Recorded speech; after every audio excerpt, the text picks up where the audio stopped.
Bienvenidos a la clase de los menores. Estamos estudiando durante este trimestre o este primer mes del cuarto trimestre las historias acerca del profeta Elías y la experiencia que tuvo con el rey Acab. Así que entramos a la cuarta lección cuando dice huyendo de Dios, ¿no es cierto? El versículo se encuentra en Hebreos 13:3, donde nos habla, nunca te dejaré y nunca te abandonaré, ¿no es cierto? Y el mensaje, Dios está con nosotros en todo momento. Habíamos dejado la semana pasada que estaba cayendo la lluvia. Así que dice que Elías condujo el carro de acá porque la lluvia era fuertísima. Los que hemos visto cómo llueve en esta parte del mundo, que casi es el mismo clima de Israel, llueve o terrible. Así que en esa época no había parabrisas, era a caballo, y entonces el rey estaba sufriendo y nos dice la Biblia que algo sucede con Elías. ¿Por qué estaba huyendo de Dios? La gracia, estamos en el eslabón de la gracia que nos habla que Dios nos ayuda a entender la gracia. Ahora entra un nuevo personaje en nuestra historia mensual. Es la historia ahora aparece Jezabel. ¿Qué fue lo que pasó? Cuando se hacen los sacrificios, ¿se acuerdan en el Monte Carmelo, que es un lugar bellísimo? Alguna vez ustedes deben viajar a Israel para que vean lo hermoso y apacible que es el Monte Carmelo cuando se ve a lo lejos y cuando tú estás allí. Entonces, tú vas a observar en el Monte Carmelo hubieron dos sacrificios.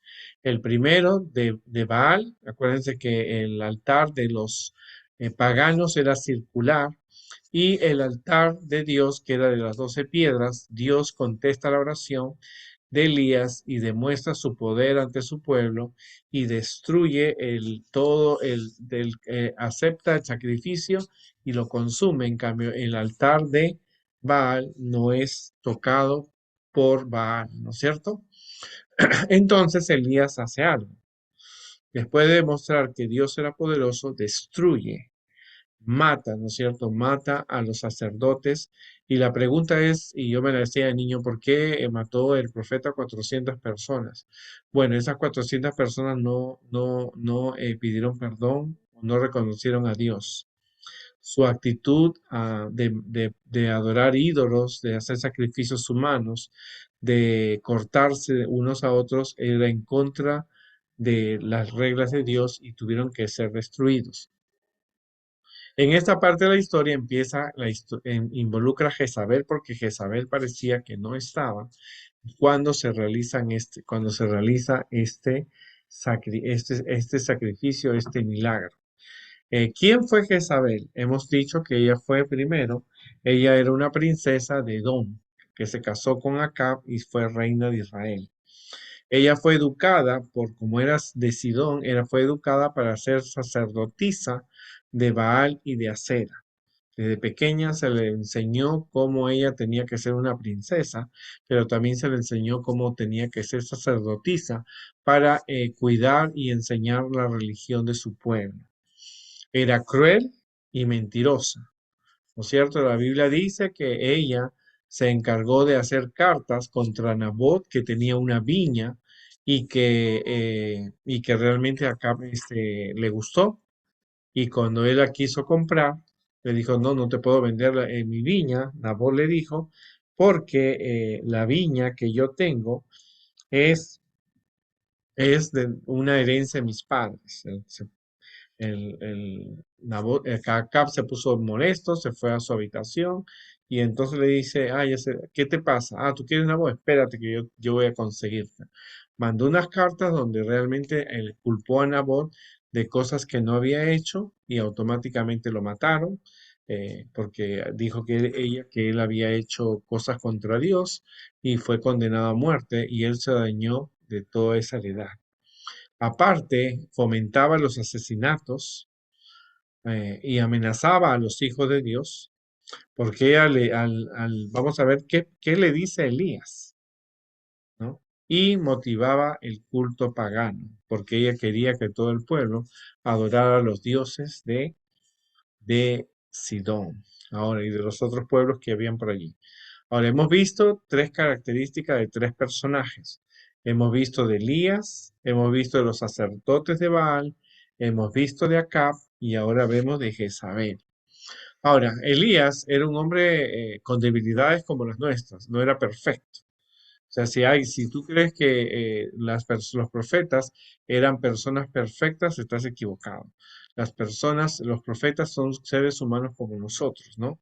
Él, con mucho fervor, recuerda que se presentó delante del rey Acab y oró y le dijo que no iba a haber lluvia. Él no dijo 3 años y medio, él dijo tiempo y no va a haber, por mucho tiempo no va a haber lluvia.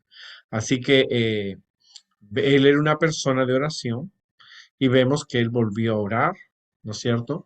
Para que Dios le devolviera la lluvia y la tierra produjera así los frutos, ¿verdad? Él ora primero para que no llueva, pasan 3 años y medio, que fue una desgracia. En 3 años y medio no había comida, no había agua para los animales ni para las personas, no había producción, el pueblo estaba en una crisis, en una época donde no había lo que nosotros tenemos, tiendas donde tú vas a comprar agua, un país le puede vender agua a otro país. En esa época era muy difícil y Israel es un país rodeado de desiertos. Así que ahora, Elías, lo sabemos que Elías era un hombre de Dios. Vivió casi 910 años antes del nacimiento de Jesús. Él se caracterizó por ser una persona muy enérgica en su mensaje. Era una persona que daba su corazón por su pueblo y él trataba de convencer a los gobernantes, a los reyes, como Acab y Jezabel, que se volvieran a Dios. Era una persona muy celosa por las cosas de Dios. Él quería que el pueblo realmente se arrepintiera de sus pecados y reconocieran que Dios era su verdadero Dios. Ahora, también sabemos que en el futuro, Elías, nos estamos adelantando, pero Elías fue una de las dos personas que vinieron a platicar con Jesús en el monte de la transfiguración. Así que Elías era una persona súper importante, ¿no es cierto? Era una persona que realmente quería que el pueblo reconociera.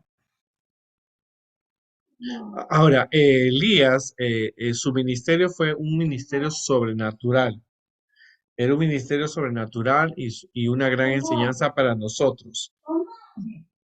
Era enseñanza para nosotros. La enseñanza era que él fue realmente una persona que realmente le dijo que no iba a haber lluvia. Cuando él sabía que Baal y Baal y Acera eran dioses que eran considerados como dioses que realmente tenían el poder de la lluvia, el poder del fuego, era el dios de la vida, ¿no? Entonces él va, se presenta, entra al palacio, acuérdate que él entró al palacio, no lo detuvieron los soldados ni nada por el estilo, y él se va.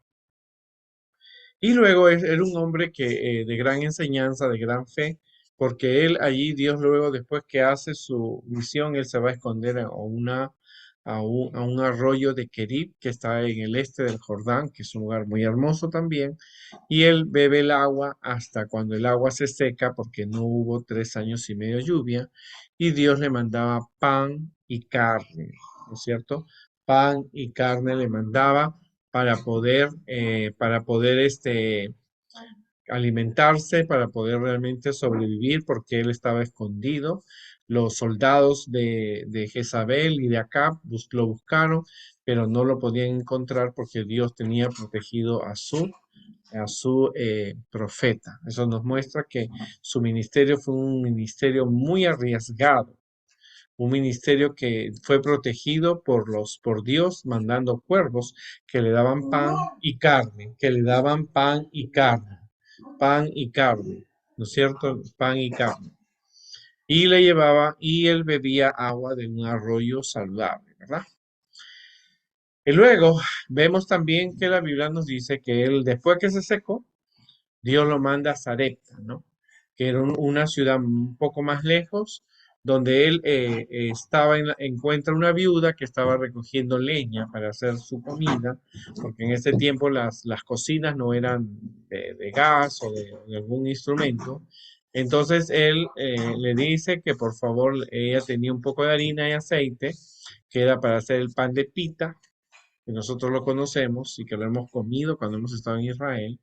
Y entonces le dice, dame de comer. Entonces le dice, mira, yo lo único que tengo es un pan para mí y mi hijo y de ahí ya no vamos a morir de hambre porque hay sequía en toda esta parte. Y entonces le dice, vive Jehová, que sí, que realmente, si tú me das a mí de comer primero, nunca va a faltar la harina y el aceite.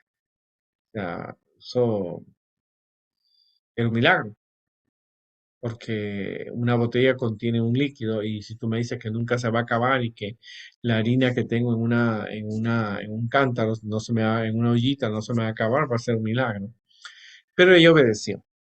Así que durante los 3 años y medio de la lluvia, de la sequía, la mujer tuvo pan y ella le daba de comer al profeta primero, luego comía ella y comía su hijo.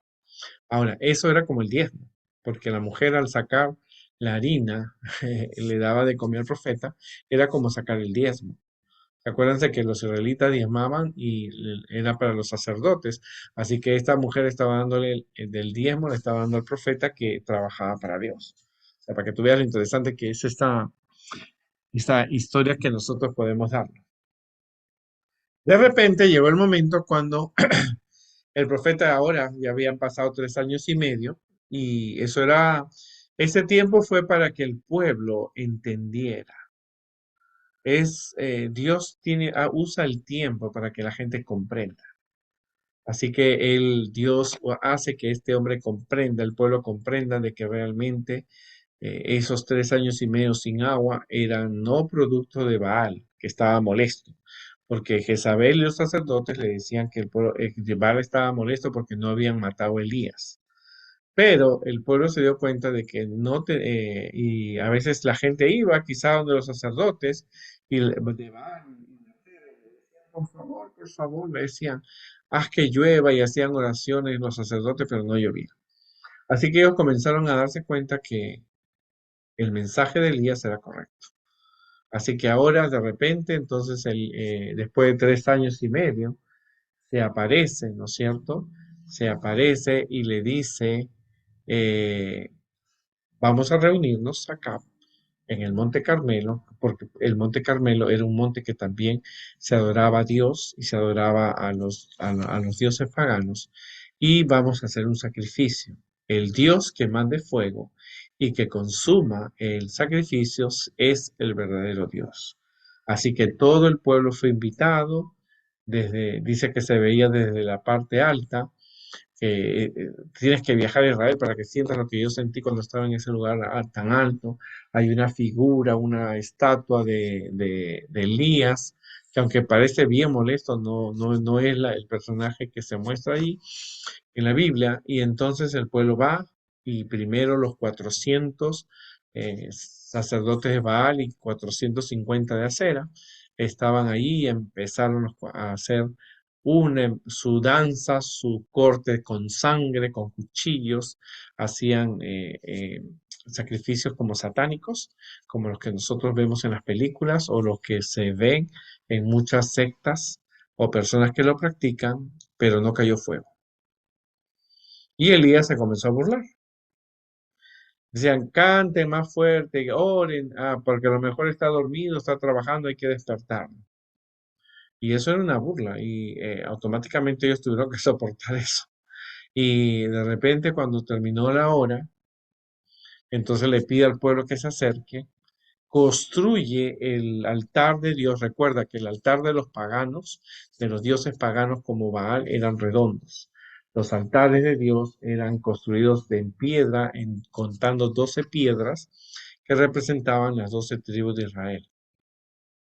Y entonces él ora, ¿no es cierto? Dios, Señor, Dios de Abraham, Isaac y de Israel. Y la pregunta es por qué oró sabiendo de Abraham, Isaac y de Israel, para que el pueblo reconociera que había sido llamado para ser un pueblo especial.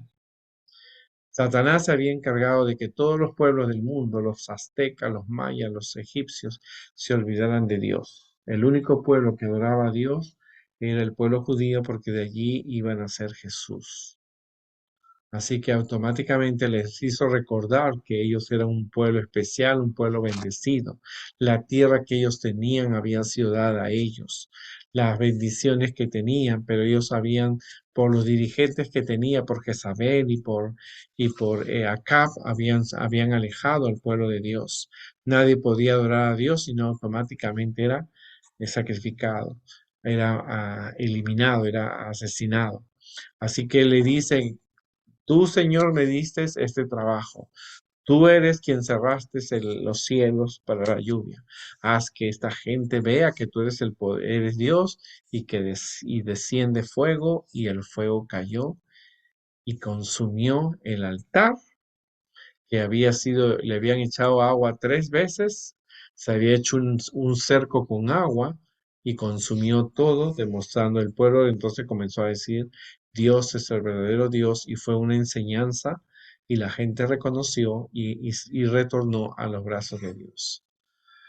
Luego vemos que después que la gente fue despedida, ahora le tocaba al profeta orar a Dios para que lloviera. No era que el profeta no tenía fe, el pueblo sí tenía fe, pero entonces le pide que llueva. Y entonces él ora a Dios, 7 veces van en dirección al mar de Galilea, en dirección a esa parte, y entonces el que le dice: ¿qué ves? Nada, le dice 7 veces, y a la séptima ve una pequeña nube en la forma de una mano. Y entonces le dice acá: vuela y corre, porque automáticamente Dios va a mandar la lluvia. Y efectivamente la lluvia empezó a caer, y le agarró la lluvia a Acab con su carruaje, y en esa época eran caballos. Hoy día tú puedes subir, no tienes problemas si hay lluvia, te subes a tu carro y con el parabrisas tu papá va guiando el carro sin ningún problema, pero en esa época no había. La lluvia era fuerte, no había llovido por 3 años y tenía que caer buena agua. Así que empezó él, y entonces realmente él fue quien llevó a Dios, quien llevó a Acab hasta el palacio. Pero, como te dije, Jezabel no sabía lo que había ocurrido, y entonces Jezabel le envía un mensajero porque le mató sus 400 sacerdotes. Ahora, mira cuánto la Biblia te enseña que esta mujer tenía un gran poder. Había preparado 400 personas para que sean sacerdotes y supieran hacer los sacrificios con sangre, porque se mataban bebés, se quemaban bebés, personas allí, como se hacían sacrificios humanos. Y Jezabel le manda un mensaje al profeta de Dios y le dijo: que los dioses me castiguen sin piedad si mañana a esta hora no te ha quitado la vida como que tú se la quitaste a mis sacerdotes. ¿Y qué creen que pasó? Elías era humano. Si tú crees que las personas de la Biblia eran personas perfectas, eran personas sin pecado, sin equivocarse, la Biblia te muestra que no. Podemos cometer errores y fallas porque somos humanos. Y Elías se asustó porque sabía que Jezabel no era una mujer fácil. Jezabel tenía una fama de ser una mujer cruel, despiadada, una mujer que inventaba cosas y era una asesina. Así que ella había matado a algunos profetas de Dios. Por lo tanto, Elías se asustó y huyó para ponerse a salvo.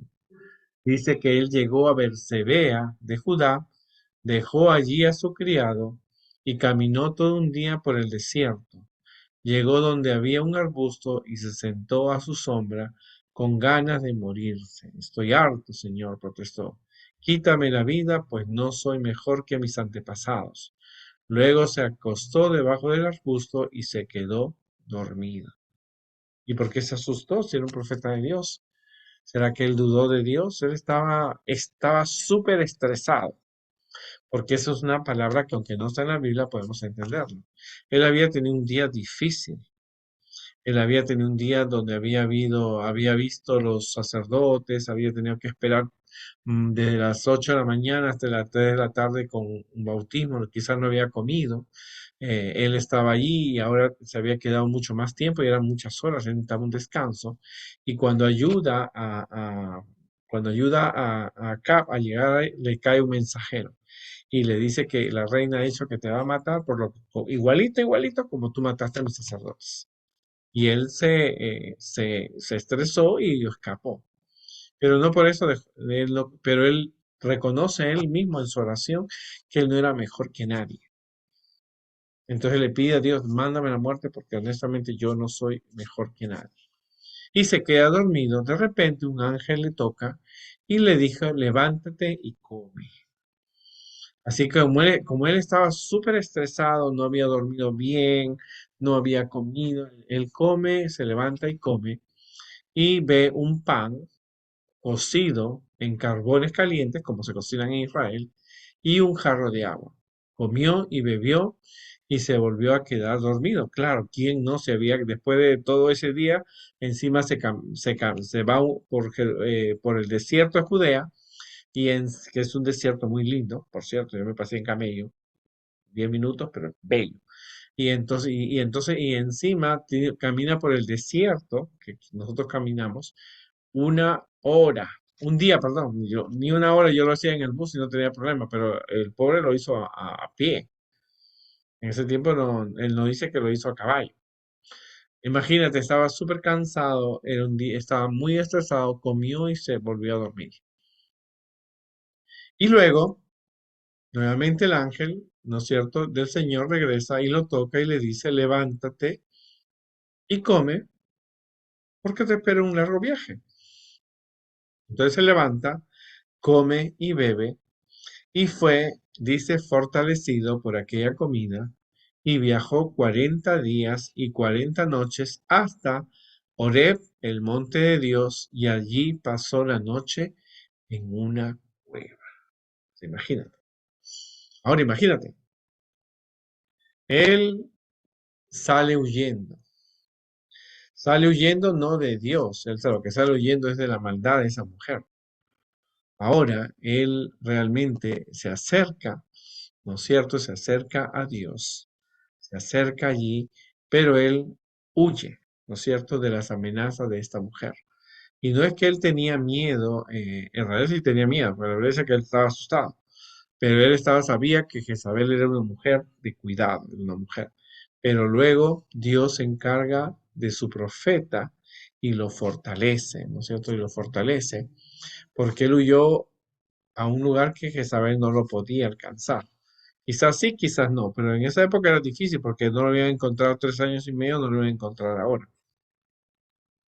Y él tiene su primer encuentro con Dios, cansado y fatigado por un día tan largo, una caminata, tener que huir, estaba súper estresado y lo podemos comprender porque cuando uno a veces está súper estresado comete errores. Él, él era una persona de fe y se quedó dormido, pero él lo que necesitaba era descanso y Dios le dio el descanso. Dormir te da descanso, pero también comer. Así que él come, ¿no es cierto? Bebe agua, ¿cierto? No comió un exceso, se queda dormido, parece que él no había tenido tiempo para comer y le come 2 veces y las 2 veces que comió, no, ¿cuántas veces comió él? Comió uno, comió 2 veces y comió 3 veces, comió. Y cuando él come entonces, porque le dice el ángel, tú tienes que ir, tienes un viaje muy largo, y comió 3 veces, y eso es un milagro también. Puedes comer 3 veces un buen alimento, pero para 40 días y 40 noches. Eso era un milagro, porque él tuvo la fuerza necesaria para encontrarse con Dios y se esconde en una cueva. Ahora, ¿en qué cueva? Cuando yo fui a Israel, en todas las montes, en todas las montañas, en los desiertos hay cuevas naturales. Pero él se fue a Horeb, el monte de Dios, ¿no es cierto? Y allí pasa una noche en una cueva. Así que vamos a ver la próxima semana qué sucede. Vamos a ver qué sucede la próxima semana, porque ahora él había escapado, él había huido, él ahora estaba en las manos de Dios, siempre estuvo en las manos de Dios, pero él no era perfecto. Cuando la mujer Jezabel lo amenaza, una mujer mala, una mujer educada para ser sacerdotisa de Baal, para hacer sacrificios humanos, para consultar brujas y adivinos, cuando una mujer que había matado a los profetas de Dios que tuvieron que sin esconderse, y encima de eso, ahora había educado, para que tú veas, había hecho una escuela donde había preparado más de 400 personas para que sean sacerdotes de Baal. Eso era increíble, eso era terrible. Pero ¿qué sucede? Cuando esta mujer ve que sus 400 sacerdotes habían sido eliminados, ella dice que me castiguen los dioses. Si mañana lo que tú le has hecho a ellos, no, yo no te lo he hecho a ti. Y Elías se dejó intimidar, ¿no es cierto? Porque no era perfecto. En una parte, en un cansancio que él tenía, él automáticamente, porque te digo, ser cristiano no te hace perfecto, ¿no es cierto? Te hace pero llega un momento cuando él falló, pero no es para decir, wow, qué pecado tan grande, ¿no? Él se arrepintió y él mismo reconoció en oración, yo no soy mejor que nadie. A pesar que he hecho caer fuego del cielo, a pesar que he hecho una sequía, yo no soy mejor que nadie. Pero estoy en tus manos y estoy haciendo tu trabajo. Y Dios lo perdonó y Dios lo favoreció y lo siguió cuidando a su profeta. Él caminó, escondió en Judea y luego se esconde, va caminando hacia el desierto por un día y estaba súper cansado y Dios le proporciona el alimento. Que Dios nos ayude a ver que las personas no somos perfectas, ¿no? No te pedimos que seas perfecto, pero sí que nunca pierdas el contacto con Dios. Porque aunque no había mostrado fuerza, ¿no es cierto? Él automáticamente se encontraba en las manos de Dios y Dios manda que un ángel le cocine pan. Esta vez no hubo cuervos. Esta vez fue un ángel que hizo un pan entre los carbones. Tú has comido pan, yo he comido pan en diferentes lugares, pero nunca he comido un pan de ángeles. Y agua, el agua recolectada por un ángel. Él sí tuvo esa oportunidad. Eso significaba que él tenía el amor de Dios en su corazón. Nos vemos entonces la próxima semana y vamos a ver qué sucede al final con este profeta de Dios que es considerado uno de los más grandes profetas en el Antiguo Testamento. Nos vemos la próxima oportunidad.